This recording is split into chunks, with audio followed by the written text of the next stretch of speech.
peredaran darah manusia. Tahukah kamu apa saja organ yang terlibat pada sistem peredaran darah manusia? Ya, benar sekali. Ada jantung dan pembuluh darah. Yuk kita bahas satu persatu. Jadi tonton videonya sampai selesai ya. Organ pertama, jantung. Jantung terletak di dalam rongga dada dengan ukuran sebesar genggaman tangan pemiliknya, dengan berat kurang lebih 300 gram. Nah, silakan kepalkan tangan masing-masing untuk mengetahui seberapa besar jantungmu. Jantung dalam tubuh kita terdiri dari 4 ruang, yaitu atrium kiri, ventrikel kiri, atrium kanan, dan ventrikel kanan. Kemudian pada jantung terdapat beberapa pembuluh darah, diantaranya aorta, arteri pulmonalis, vena cava superior, dan vena cava inferior. Pada jantung terdapat sekat atau disebut juga septum. Septum ini memisahkan bagian kiri dan kanan ruang jantung. Septum jantung diantaranya septum atrioventricularis yang memisahkan atrium dan ventrikel. Septum interventricularis memisahkan ventrikel kiri dan ventrikel kanan. Kemudian septum atrioreum yang memisahkan atrium kiri dan atrium kanan. Selain sekat, jantung juga memiliki katup atau valvula. Katup ini memisahkan bagian ruang atas atau atrium dan ruang bawah atau ventrikel pada jantung. Pemisahan oleh katup jantung ini berfungsi untuk menjaga agar darah dalam ventrikel tidak kembali lagi ke atrium. Beberapa katup yang ada pada jantung diantaranya adalah valvula tricuspidalis yang memisahkan atrium kanan dan ventrikel kanan, valvula bicuspidalis yang memisahkan antara atrium kiri dan ventrikel kiri, dan ada valvula semilunaris yang berada di antara pembuluh aorta dan arteri. Tujuannya agar darah yang akan diedarkan tidak kembali lagi ke jantung. Perlu teman-teman ketahui, jantung dapat bekerja karena adanya sistem saraf. Sistem saraf pada jantung merupakan sistem saraf tidak sadar yang terdiri dari sinoatrial node atau SA node yang terdapat pada dinding atrium kanan yang berdekatan dengan vena cava superior. Atrioventricular node atau AV node berada pada dinding atrium kanan dan ventrikel kanan. Berkas His yang menyebar pada dua bilik dan serabut Purkinje yang terdapat pada bagian dalam dinding jantung. Yuk kita lihat cara kerjanya masing-masing.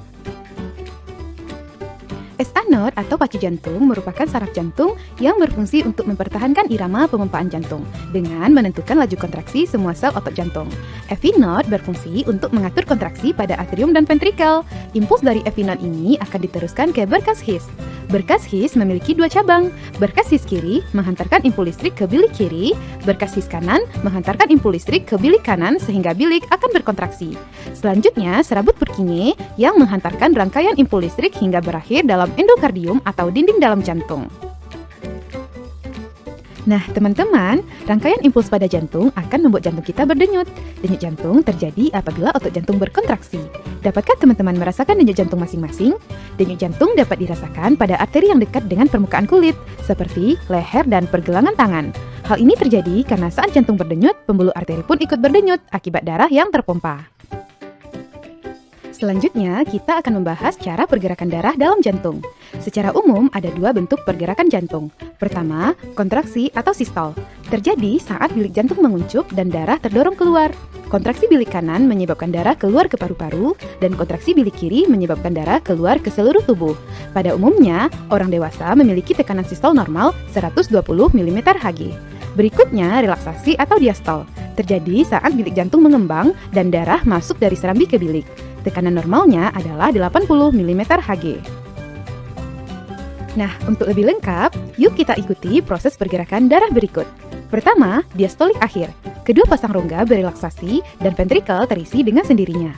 Kedua, sistolik atrium. Kontraksi atrium mendorong sedikit tambahan darah ke dalam ventrikel. Ketiga, kontraksi isovolumik ventrikel. Fase pertama, kontraksi ventrikel mendorong katup AV hingga menutup, dan secara perlahan tekanan dalam ventrikel mulai membuka katup semilunaris. Keempat, ejeksi ventrikel. Saat tekanan di dalam ventrikel meningkat dan lebih tinggi daripada tekanan di dalam arteri, katup semilunaris terbuka utuh dan darah dikeluarkan. Kelima, relaksasi isovolumik ventrikel. Saat ventrikel berelaksasi, tekanan ventrikel turun, darah mengalir kembali ke dalam atrium dan dikunci oleh katup. Kemudian kembali ke tahap pertama dan proses ini berulang secara terus-menerus. Alat peredaran darah yang kedua adalah pembuluh darah. Terdiri dari pembuluh nadi atau arteri dan pembuluh balik atau vena. Kita bahas satu persatu. Pembuluh nadi atau arteri, tugasnya membawa darah keluar dari jantung. Pembuluh nadi terdiri dari 3 lapisan. Endotelium atau lapisan dalam tersusun atas sel epitel, lapisan tengah berupa otot polos untuk mengatur aliran dan tekanan darah, kemudian lapisan luar berupa jaringan ikat yang kuat dan elastis untuk mempertahankan tekanan darah. Pada pembuluh nadi terdapat cabang kecil yang terhubung langsung dengan pembuluh kapiler, disebut dengan arteriola. Pembuluh kapiler fungsinya sebagai tempat pergantian oksigen dan hasil metabolisme. Pembuluh nadi ada dua macam, yaitu aorta, berfungsi membawa darah yang banyak mengandung oksigen dari jantung ke seluruh tubuh, dan arteri pulmonalis, membawa darah yang banyak mengandung karbon dioksida dari jantung menuju paru-paru. Selanjutnya, pembuluh balik atau vena, berfungsi membawa darah menuju jantung.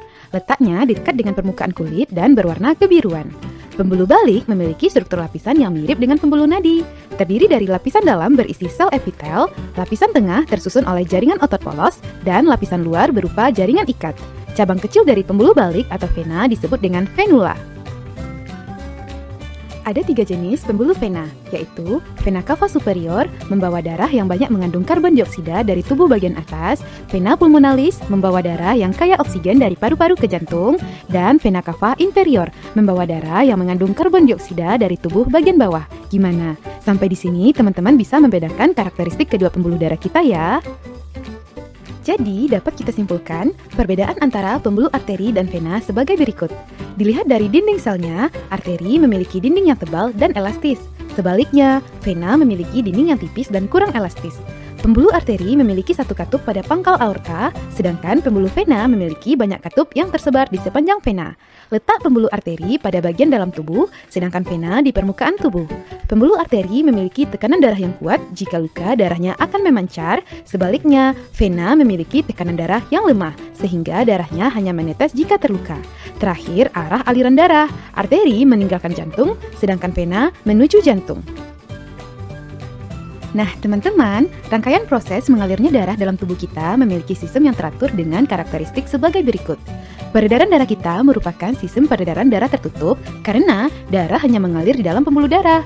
Peredaran darah kita merupakan sistem peredaran darah ganda karena darah melewati jantung sebanyak 2 kali dalam sekali peredaran, yang terdiri atas peredaran darah kecil dan peredaran darah besar.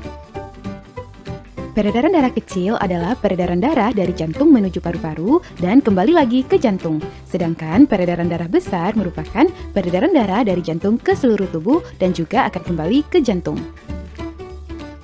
Bagaimana kedua sistem peredaran darah tadi bekerja? Yuk perhatikan skema berikut.